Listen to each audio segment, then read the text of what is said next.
باللہ من الشیطان الرجیم بسم اللہ الرحمن الرحیم الف لام میم یہ اللہ کی کتاب ہے۔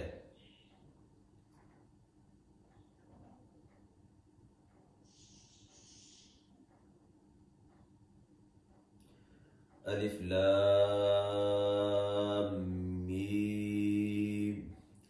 یہ اللہ کی کتاب ہے، اس میں کوئی شک نہیں، ہدایت ہے ان پرہیزگار لوگوں کے لیے جو غیب پر ایمان لاتے ہیں، نماز قائم کرتے ہیں، جو رزق ہم نے ان کو دیا ہے اس میں سے خرچ کرتے ہیں، جو کتاب تم پر نازل کی گئی ہے یعنی قرآن اور جو کتابیں تم سے پہلے نازل کی گئی تھی ان سب پر ایمان لاتے ہیں اور آخرت پر یقین رکھتے ہیں۔ ایسے لوگ اپنے رب کی طرف سے راہ راست پر ہیں اور وہی فلاح پانے والے ہیں۔ جن لوگوں نے ان باتوں کو تسلیم کرنے سے انکار کر دیا ان کے لیے یکساں ہے، خواہ تم انہیں خبردار کرو یا نہ کرو، بہرحال وہ ماننے والے نہیں ہیں۔ اللہ نے ان کے دلوں اور ان کے کانوں پر مہر لگا دی ہے اور ان کی آنکھوں پر پردہ پڑ گیا ہے، وہ سخت سزا کے مستحق ہیں۔ بعض لوگ ایسے بھی ہیں جو کہتے ہیں کہ ہم اللہ پر اور آخرت کے دن پر ایمان لائے ہیں، حالانکہ در حقیقت مومن نہیں ہیں۔ وہ اللہ اور ایمان لانے والوں کے ساتھ دھوکہ بازی کر رہے ہیں، مگر دراصل وہ خود اپنے آپ ہی کو دھوکے میں ڈال رہے ہیں اور انہیں اس کا شعور نہیں۔ ان کے دلوں میں ایک بیماری ہے جسے اللہ نے اور زیادہ بڑھا دیا، اور جو جھوٹ وہ بولتے ہیں اس کی پاداش میں ان کے لیے دردناک سزا ہے۔ جب کبھی ان سے کہا گیا کہ زمین میں فساد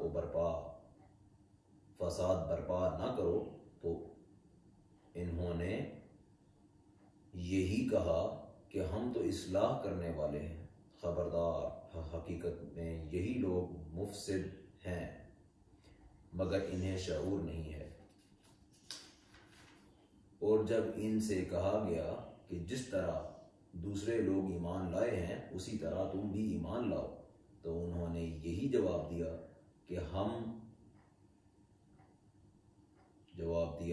کیا ہم بیوقوفوں کی طرح ایمان لائیں؟ خبردار حقیقت میں تو یہ خود بیوقوف ہیں مگر یہ جانتے نہیں ہیں۔ جب یہ اہل ایمان سے ملتے ہیں تو کہتے ہیں کہ ہم ایمان لائے ہیں،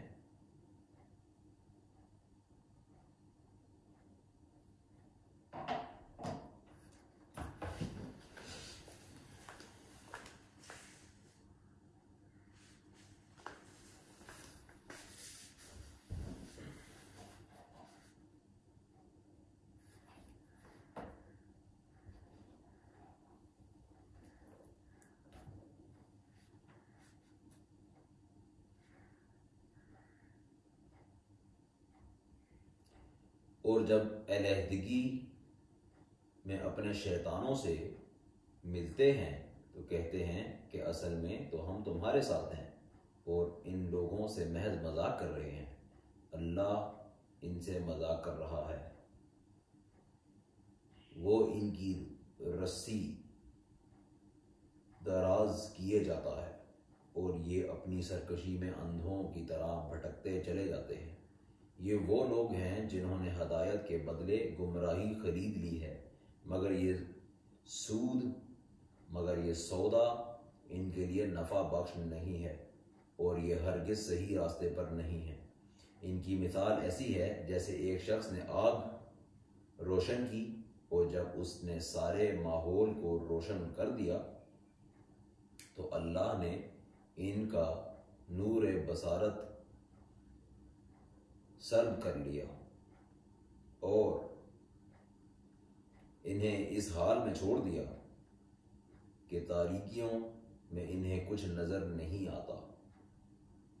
یہ بہرے ہیں، گونگے ہیں، اندھے ہیں، یہ اب نہ پلٹیں گے۔ یا پھر ان کی مثال یوں سمجھو کہ آسمان سے زور کی بارش ہو رہی ہے اور اس کے ساتھ اندھیری، گھٹا اور کڑک اور چمک بھی ہے۔ یہ بجلی کے کڑاکے سن کر اپنی جانوں کے خوف سے کانوں میں انگلیاں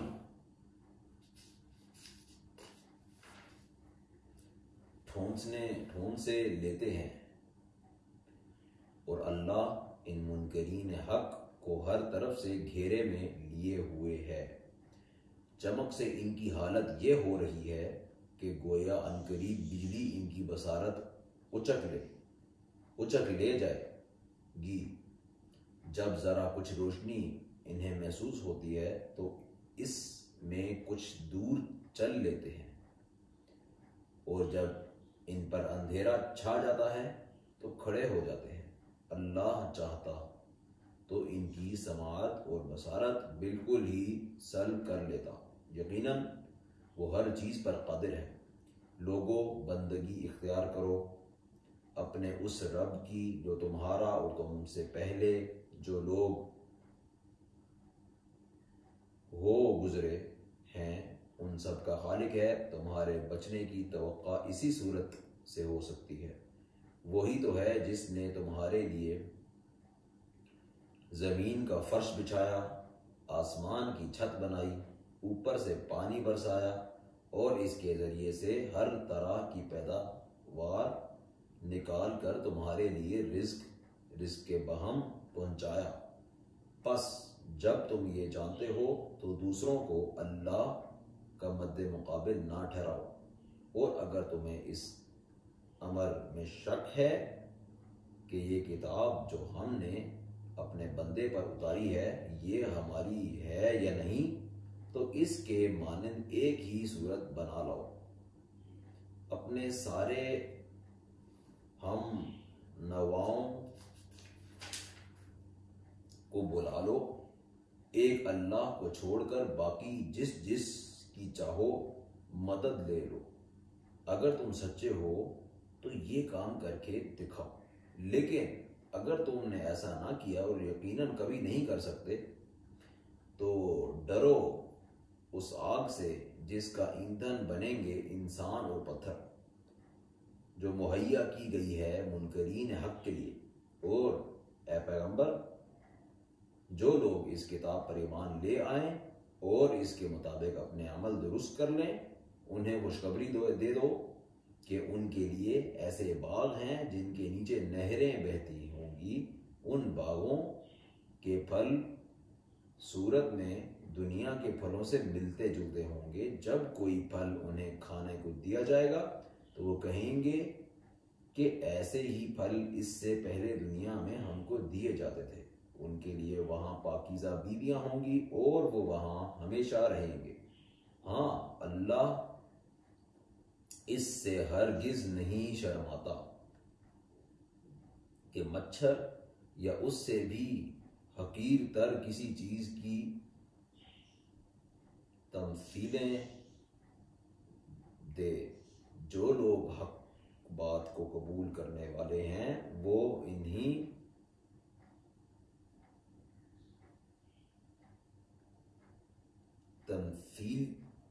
تمثیلوں کو دیکھ کر جان لیتے ہیں کہ یہ حق ہے جو ان کے رب ہی کی طرف سے آیا ہے، اور جو ماننے والے نہیں ہیں وہ انہیں سن کر کہنے لگتے ہیں کہ ایسی تمثیلوں سے اللہ کو کیا سروکار۔ اس طرح اللہ ایک ہی بات سے بہتوں کو گمراہی میں مبتلا کر دیتا ہے اور بہتوں کو راہ راست دکھا دیتا ہے، اور گمراہی میں وہ انہی کو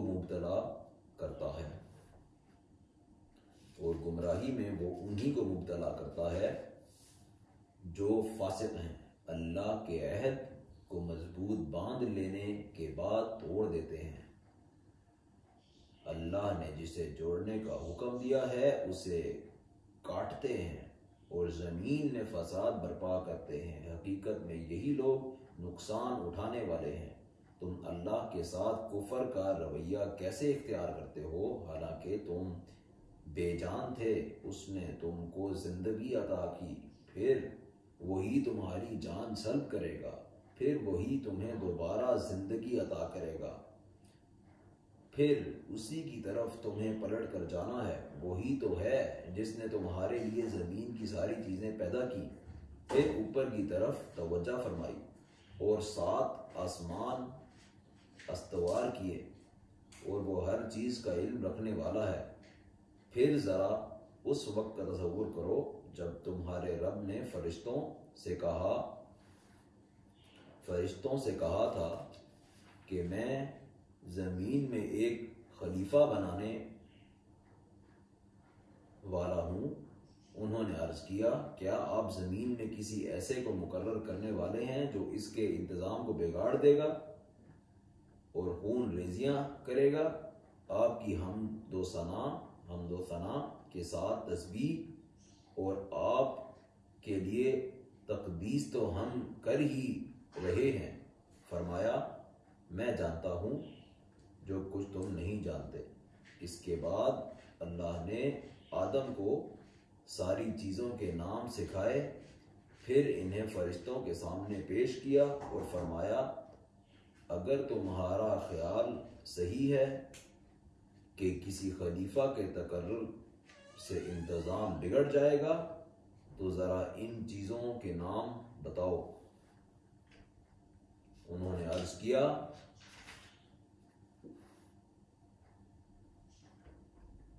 نقص سے پاک تو آپ ہی کی ذات ہے، ہم تو بس اتنا ہی علم رکھتے ہیں جتنا آپ تعالی نے ہم کو دے دیا ہے۔ حقیقت میں سب کچھ جاننے اور سمجھنے والا آپ کے سوا کوئی نہیں۔ پھر اللہ نے آدم سے کہا، تم انہیں ان چیزوں کے نام بتاؤ۔ جب اس نے ان کو ان سب کے نام بتا دیے تو اللہ نے فرمایا، میں نے تم سے کہا نہ تھا کہ میں آسمانوں اور زمین کی وہ ساری حقیقتیں جانتا ہوں جو تم سے مخفی ہیں؟ جو کچھ تم ظاہر کرتے ہو وہ بھی مجھے معلوم ہے، اور جو کچھ تم چھپاتے ہو اسے بھی میں جانتا ہوں۔ پھر جب ہم نے فرشتوں کو حکم دیا کہ آدم کے آگے جھک جاؤ تو سب جھک گئے مگر ابلیس نے انکار کیا۔ وہ اپنی بڑائی کے گھمنڈ میں پڑ گیا اور نافرمانوں میں شامل ہو گیا۔ پھر ہم نے آدم سے کہا کہ تم اور تمہاری بیوی دونوں جنت میں رہو اور یہاں بفراغت جو چاہو کھاؤ، مگر اس درخت کا رخ نہ کرنا اور نہ ظالموں میں شمار، ورنہ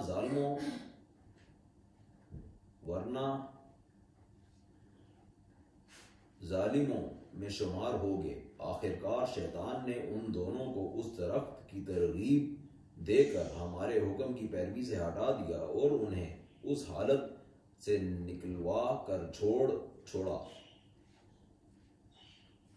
جس میں وہ تھے، اور ہم نے حکم دیا کہ اب تم سب یہاں سے اتر جاؤ، تم ایک دوسرے کے دشمن ہو اور تمہیں ایک خاص وقت تک زمین میں ٹھہرنا اور وہیں گزر بسر کرنا ہے۔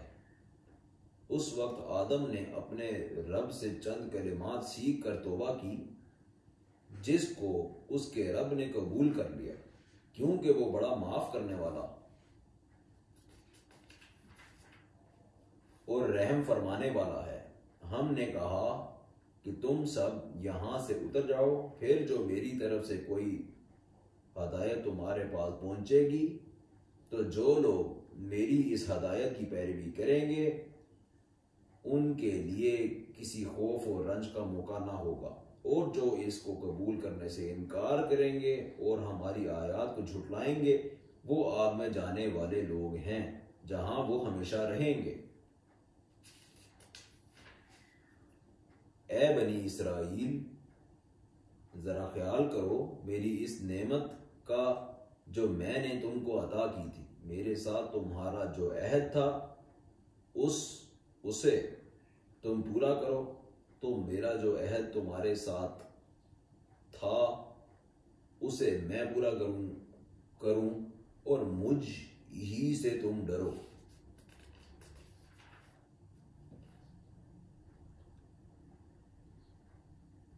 اور میں نے جو کتاب بھیجی ہے اس پر ایمان لاؤ۔ یہ اس کتاب کی تائید میں ہے جو تمہارے پاس پہلے سے موجود تھی، لہذا سب سے پہلے تم ہی اس کے منکر نہ بن جاؤ۔ تھوڑی قیمت پر میری آیات کو نہ بیچ ڈالو اور میرے غضب سے بچو۔ باطل کا رنگ چڑھا کر حق کو مشتبہ نہ بناؤ اور نہ جانتے بوجھتے حق کو چھپانے کی کوشش کرو۔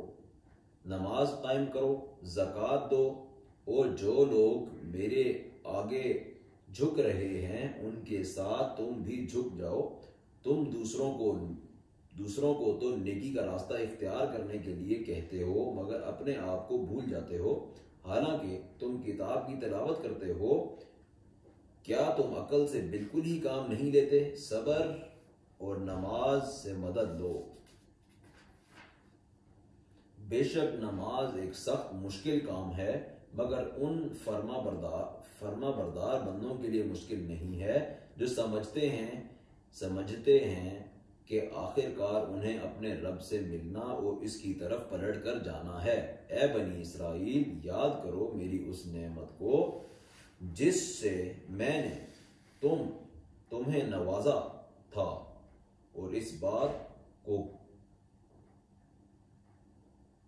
بات کو کہ میں نے تمہیں دنیا کی ساری قوموں پر فضیلت عطا کی تھی۔ اور ڈرو اس دن سے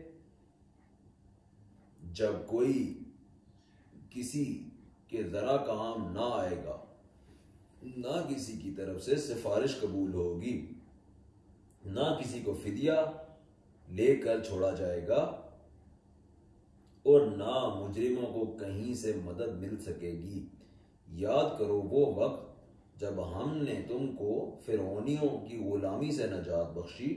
انہوں نے تمہیں سخت عذاب میں مبتلا کر رکھا تھا، تمہارے لڑکوں کو ذبح کرتے تھے اور تمہاری لڑکیوں کو زندہ رہنے دیتے تھے، اور اس حالت میں تمہارے رب کی طرف سے تمہاری بڑی آزمائش تھی۔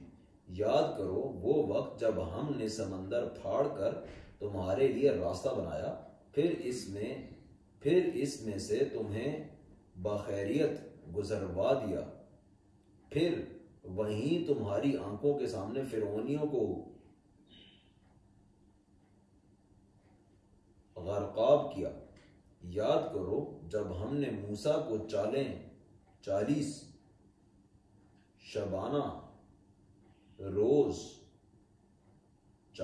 شبانہ روز کی قرارداد پر بلایا تو اس کے پیچھے تم بچڑے کو اپنا معبود بنا بیٹھے۔ اس وقت تم نے بڑی زیادتی کی تھی، مگر اس پر بھی ہم نے تمہیں معاف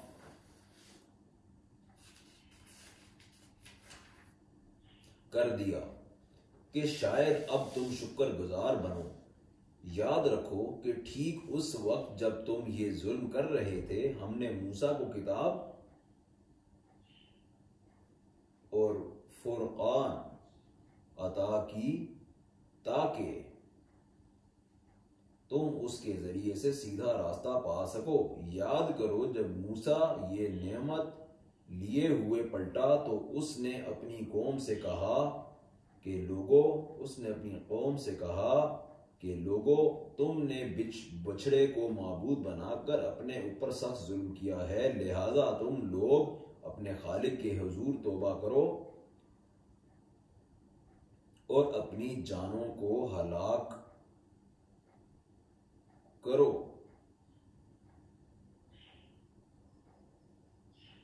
اسی میں تمہارے حق تمہارے خالق کے نزدیک تمہاری بہتری ہے۔ اس وقت تمہارے خالق نے تمہاری توبہ قبول کر لی کہ وہ بڑا معاف کرنے والا اور رحم فرمانے والا ہے۔ یاد کرو جب تم نے موسیٰ سے کہا تھا کہ ہم تمہارے کہنے کا ہرگز یقین نہ کریں گے جب تک کہ اپنی آنکھوں سے علانیہ خدا کو تم سے کلام کرتے نہ دیکھ لیں۔ اس وقت تمہارے دیکھتے دیکھتے ایک زبردست صاعقے نے تم کو آ لیا، تم بے جان ہو کر گر چکے تھے، مگر پھر ہم نے تم کو جلا اٹھایا، شاید کہ اس احسان کے بعد تم شکر گزار بن جاؤ۔ ہم نے تم پر ابر کا سایہ کیا، من و سلوہ کی غذا تمہارے لیے فراہم کی، اور تم سے کہا کہ جو پاک چیزیں ہم نے تمہیں بخشی ہیں انہیں کھاؤ، مگر تمہارے اسلاف نے جو کچھ کیا وہ ہم پر ظلم نہ تھا، بلکہ انہوں نے آپ اپنے ہی اوپر ظلم کیا۔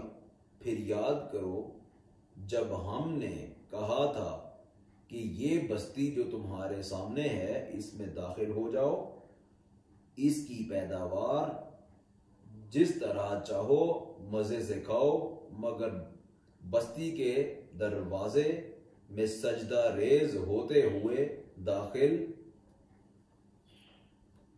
ہونا اور کہتے جانا حطوۃ ہم تمہاری خطاؤں سے درگزر کریں گے، ہم تمہاری خطاؤں سے درگزر کریں گے اور نیکوکاروں کو مزید فضل و کرم سے نوازیں گے۔ مگر جو بات کہی گئی تھی ظالموں نے اسے بدل کر کچھ اور کر دیا۔ آخرکار ہم نے ظلم کرنے والوں پر آسمان سے عذاب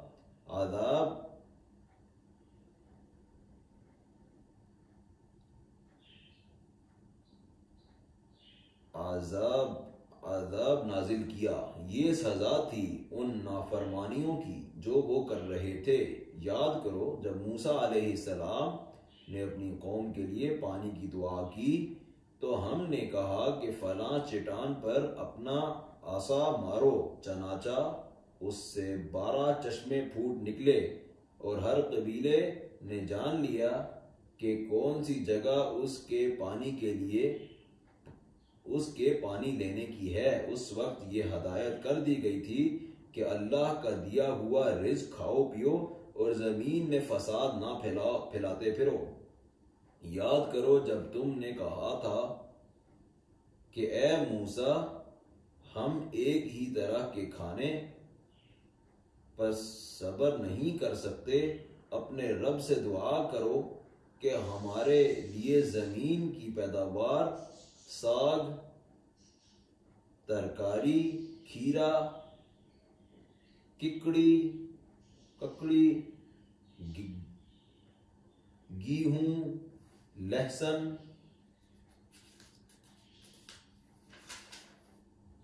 پیاز،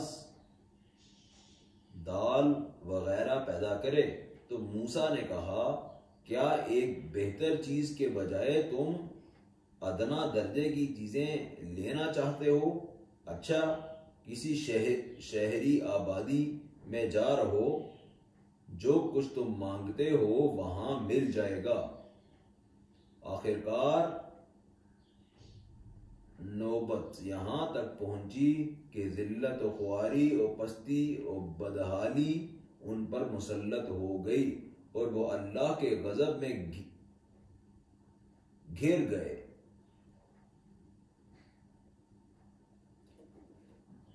یہ نتیجہ تھا اس کا کہ وہ اللہ کی آیات سے کفر کرنے لگے اور پیغمبروں کو ناحق قتل کرنے لگے۔ یہ نتیجہ تھا ان کی نافرمانیوں کا اور اس بات کا کہ وہ حدود شرع سے نکل جاتے تھے۔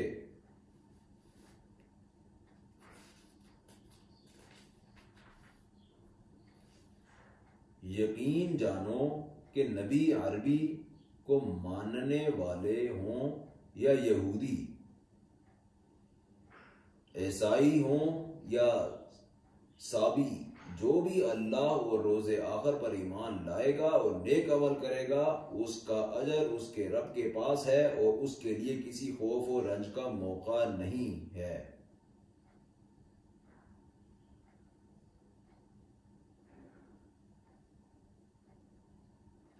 یاد کرو وہ وقت جب ہم نے طور کو تم پر اٹھا کر تم سے پختہ عہد لیا تھا اور کہا تھا کہ جو کتاب ہم تمہیں دے رہے ہیں اسے مضبوطی کے ساتھ تھامنا، اور جو احکام و ہدایات اس میں درج ہیں انہیں یاد رکھنا۔ اسی ذریعے سے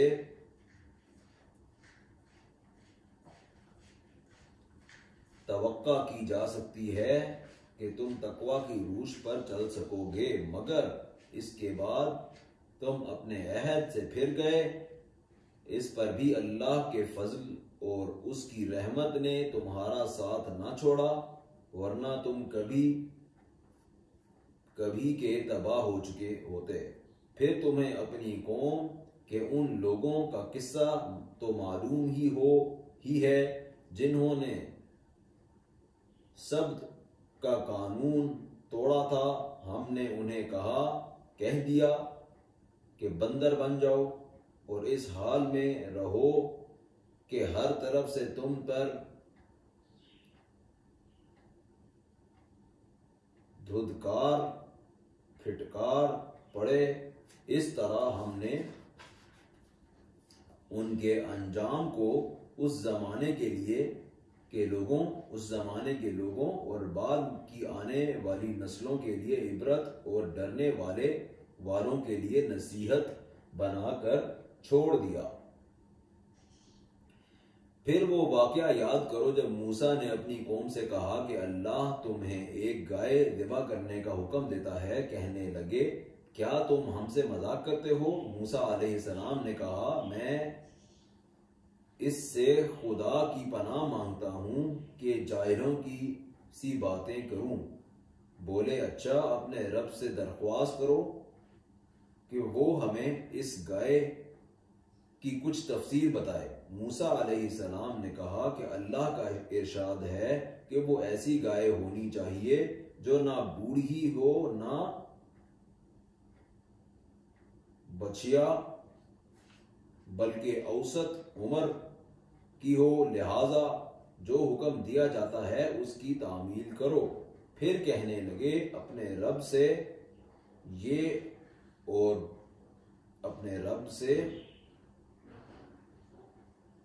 یہ اور پوچھ دو کہ اس کا رنگ کیسا ہو۔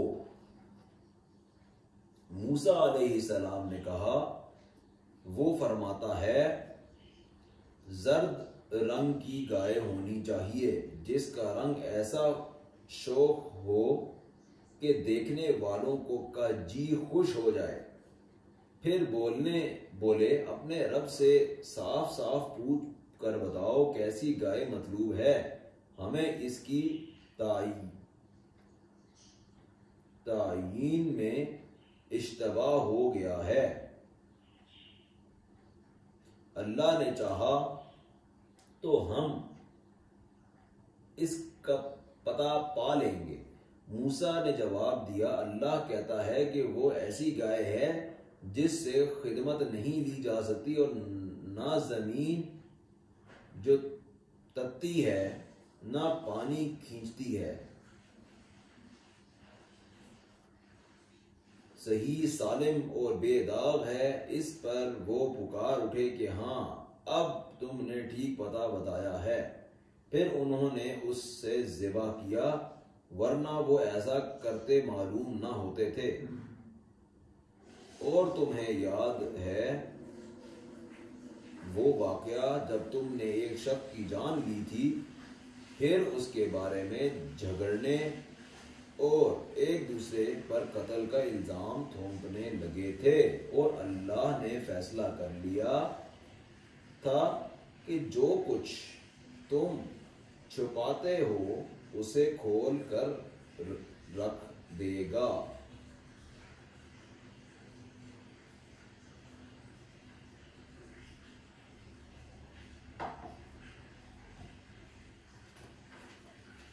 اس وقت ہم نے حکم دیا کہ مقتول کی لاش کو اس کے ایک حصے سے ضرب لگاؤ، دیکھو اس طرح اللہ مردوں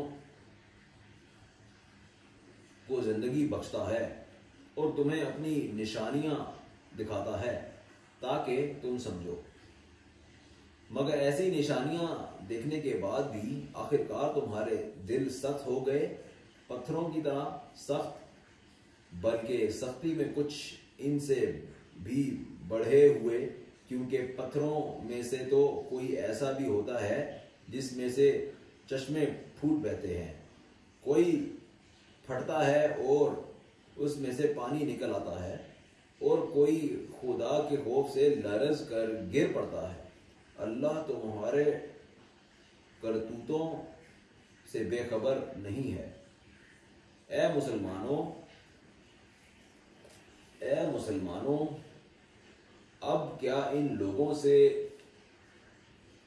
تم یہ توقع رکھتے ہو کہ یہ تمہاری دعوت پر ایمان لے آئیں گے، حالانکہ ان میں سے ایک گروہ کا شیوا یہ رہا ہے کہ اللہ کا کلام سنا اور پھر خوب سمجھ بوجھ کر دانستہ اس میں تحریف کی۔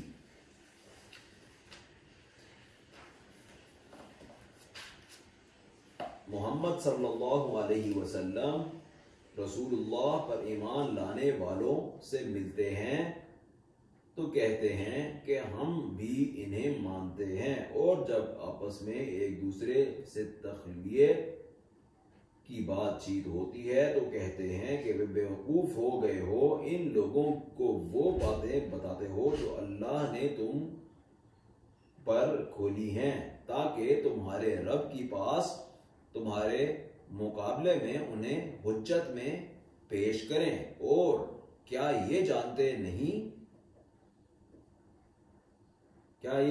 نہیں ہیں کہ جو کچھ یہ چھپاتے ہیں اور جو کچھ یہ ظاہر کرتے ہیں اللہ کو سب باتوں کی خبر ہے۔ ان میں سے ایک دوسرا گروہ امیوں کا ہے جو کتاب کا تو علم رکھتے نہیں، بس اپنی بے بنیاد امیدوں اور آرزوؤں کو لیے بیٹھے ہیں اور محض وہم و گمان پر چلے جا رہے ہیں، بس ہلاکت اور تباہی ہے ان لوگوں کے لیے جو اپنے ہاتھوں سے شرع کا نوشہ لکھتے ہیں۔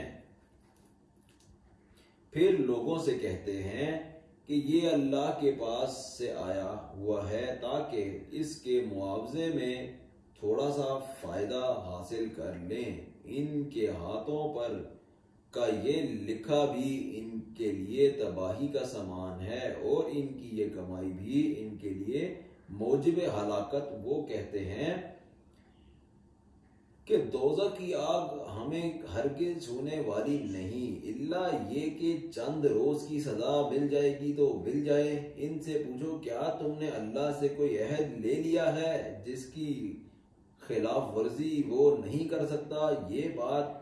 بات یہ ہے کہ تم اللہ کے ذمے ڈال کر ایسی باتیں کہہ دیتے ہو جن کے متعلق تمہیں علم نہیں ہے کہ اس نے ان کا ذمہ لیا ہے۔ آخر تمہیں دوزخ کی آگ کیوں نہ چھوئے گی؟ جب بھی بدی کمائے گا اور اپنی خطا کاری کے چکر میں پڑا رہے گا، وہ دوزخی ہے اور دوزخ ہی میں ہمیشہ رہے گا، اور جو لوگ ایمان لائیں گے اور نیک عمل کریں گے وہی جنتی ہیں اور جنت میں وہ ہمیشہ رہیں گے۔ صدق اللہ العظیم.